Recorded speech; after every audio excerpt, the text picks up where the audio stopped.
আপনার আমার ভুল হতে পারে, সেটা অস্বাভাবিক কিছু। মাইজভান্ডার তরিকার কোন কার্যক্রমে কেউ কোরআন দিয়ে ভুল প্রমাণ করতে পারবে না, না, না। কারণ গাউসুল আজম মাইজভান্ডারি, গাউসুল জামান শিবা, বাউন্ডারি কেবলা কাবা, এনারা হযরত কেবলা কাবা, এনারা কোরআন সুন্নাহ পরিপূর্ণভাবে বুঝে আমাদের এমন সিস্টেম করে দিয়েছেন যে যেখানে যে তরিকার মধ্যে কোনো ভুল, এটা সহি শুদ্ধ তরিকা। জিকিরের ফতোয়া দেন মাইজভান্ডারিরা বলে কি নাচি, আমরা নাচি আল্লাহর জন্য নাচি, সারা জীবন নাচবো, সমস্যা কি? সেই নাচকে আল্লাহ তাআলা জিকির বলে দিয়েছে। আল্লাহ তাআলা কি বলেছেন কোরআন শরীফ সূরা রহমানে দেয়, ইন্নামাল মুমিনুনা আল্লাযীনা ইযা যুকরুল্লাহ ওয়া জালাতু। আল্লাহ কি বলছে? নিশ্চয়ই আমার মুমিন বান্দারা এমন ভাবে জিকির করে তাদের অন্তর এবং শরীর আমার জন্য কাঁপে। আপনারা বসে বসে জেন্টলম্যানের মতো জিকির করেন, আর আমরা আল্লাহর হুকুম মতে আমাদের হৃদয় কাঁপবে, আমাদের শরীর কাঁপবে, আমার প্রাণ খুলে দিয়ে, জান খুলে দিয়ে আল্লাহকে হাজির নাজির মেরে আমরা জিকির করে যাবো ইনশাআল্লাহ।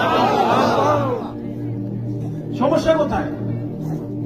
আপনার ভেতর আমি ধার জানি না। আল্লাহ তো বলেছেন ওয়াজালাতু, তোমার হৃদয়, তোমার খপ্পর, তোমার পাম দিকে এই যে একটা হৃদপিণ্ড আছে, এটা যতক্ষণ পর্যন্ত আমি আল্লাহর জন্য না কাঁপবে ততক্ষণ পর্যন্ত তোমার জিকির আমি কবুল করব না। ইন্নামাল মুমিনুনা, ইন্না নিশ্চয়ই আমার মুমিন বান্দারা এইভাবেই জিকির করে। সুবহানাল্লাহ। ইযা যাকরুল্লাহ ওয়াজালাতু, তাদের কম্পন চলে আসে শরীরের ভিতর। আর আপনি মোবাইলের দিকে তাকায় তাকায় ওই জিকির করেন ভদ্র মহিলা ভদ্র পুরুষের মতো, আমাদের কোনো সমস্যা। আল্লাহ কোরআনে যেটা বলেছে আমরা সেভাবেই জিকির। কেন?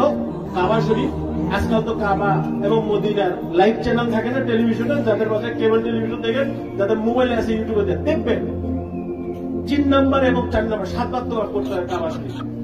যখনই ঢুকবেন, ঢুকেই আপনার তওয়াফ করতে হবে বাইরে। যারা ওখানে বসবাস করে তাদের নিয়ম একটু আলাদা। আপনি যখনই এরিয়ার বাইরে থেকে, মিকাতের বাইরে থেকে ঢুকবেন, আপনার তওয়াফ করতে হবে মাস্ট। হাঁটতে চলতে না পারলে আপনার হুইল চেয়ার দিয়ে করতে হবে। বুঝেছেন?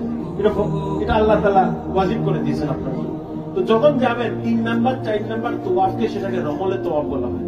কেমনে করে জানেন? এইভাবে শরীর দুলে দুলে। তো তখন সেটা নাচ গানের ফটো পাই না কেন, আমি সেটাই বুঝি।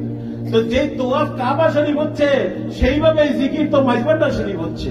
তো মাইজভান্ডার শরীফ আর কাবা শরীফের নিয়ম তো এক হয়ে গেল রে বাবা, হয়ে গেল না?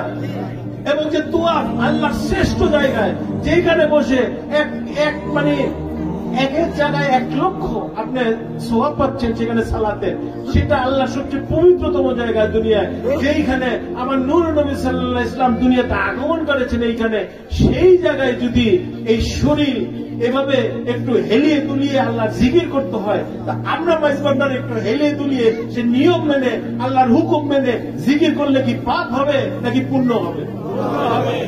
তাই সমস্যা নেই। তোমরা আমাদেরকে ফতোয়া দিতে থাকো। সবচেয়ে বড় ফতোয়াবাজ আল্লাহ রাব্বুল আলামিন আমাদের পক্ষে সৃষ্টি শুরু থেকে ফতোয়া দিয়ে যাচ্ছেন, ইনশাআল্লাহ কিয়ামত পর্যন্ত দিবেন।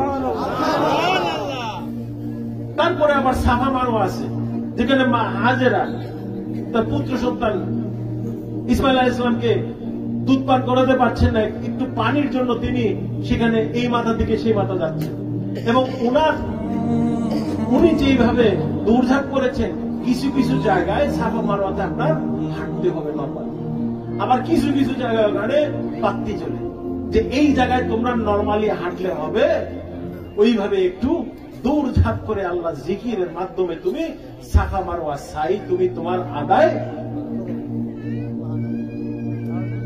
তো কাবা শরীফেও সেটা জায়েজ, সেটা সাফা মারওয়াতেও জায়েজ, আবার মাইজভান্ডার শরীফে এসে সেটা টাকার জোরে নাজায়েজ হয়ে গেছে কিছু কিছু আলেম শ্রেণী। আলেম শ্রেণী বলা ভুল হবে, নামধারী আলেম শ্রেণী লোকের কাছে। বিশ্বাস করেন আপনার আমার ভুল হতে পারে, সেটা অস্বাভাবিক কিছু। মাইজভান্ডার তরিকার কোন কার্যক্রমে কেউ কোরআন দিয়ে ভুল প্রমাণ করতে পারবে না, না, না। কারণ গাউসুল আজম মাইজভান্ডারি, গাউসুল জামান শিবা, বাউন্ডারি কেবলা কাবা, এনারা হযরত কেবলা কাবা, এনারা কোরআন সুন্নাহ পরিপূর্ণভাবে বুঝে আমাদের এমন সিস্টেম করে দিয়েছেন যে যেখানে যে তরিকার মধ্যে কোনো ভুল, এটা সহি সত্য তরিকা, এটা 100 বার কোরআন এবং সুন্নাহ সমর্থিত তরিকা। এই তরিকাতে কোনো ভুল নাই। ভুল আপনার আমার মধ্যে থাকতে পারে, আমাদের কার্যক্রমে থাকতে পারে, আমাদের কথাবার্তায় থাকতে পারে। সেই ভুলগুলো আমাদের আস্তে আস্তে শুধরাতে হবে। তাই বলে বেপরোয়া ভাবে মেজবান্ডা শরীফকে গালি দিবেন, তরিকাকে গালি দিবেন, মনে রাখবেন যেই গালি আজকে দিয়ে আপনি অনেক আনন্দ পাচ্ছেন, সেই আনন্দটা ঘুষ খাওয়া এবং জিনা করার মতো আনন্দ হবে আপনার জন্য। আপনি যেদিন কবরে যাবেন, যেদিন হাসরের ময়দানে যাবেন, এই গালিগুলো গুলি হয়ে আপনার শরীর এবং মনকে বিধ্বস্ত করবে। কারণ আল্লাহ তাআলা এই ধরনের গীবতকারীদের পছন্দ করে। আপনার আমাকে ভালো লাগবে না, আপনি আমাকে এড়িয়ে চলে যান, কোনো দরকার নেই। কিন্তু এইভাবে ফিতনা সৃষ্টি করে, ফিসকা ভাষার সৃষ্টি করে, মানুষকে ভুল পথে নিয়ে আপনারা একটা জোর সৃষ্টি করছেন। আপনারা এমন একটা আল্লাহ রসুলের তরিকাকে আপনারা চিহ্নিত করছেন খারাপ ভাবে। এই জিনিসগুলোর জন্য আল্লাহর কসম করে বলছি, আল্লাহ তাআলা কোনোদিন আপনাদের মাফ করবে না। যেমন আবু জাহেল কোনোদিন মাফ পায় নাই, আপনারা হলেন আবু জাহেলের বংশধর। আপনারা হলেন আবু জাহেলের বংশধর। অতি কাছের লোক হয়েও আপনারা আল্লাহর এই আবু জাহেল যেমন আমার নবীর অতি কাছে হয়েও, আত্মীয় হয়েও যেমন মাপ পায় নাই, আপনারা ইসলামের অত অন্তর্বর্তী হয়ে, অনেক কাছের হয়েও এই ভুলগুলোর জন্য আল্লাহ তাআলা কিন্তু আপনাদের ক্ষমা করবে।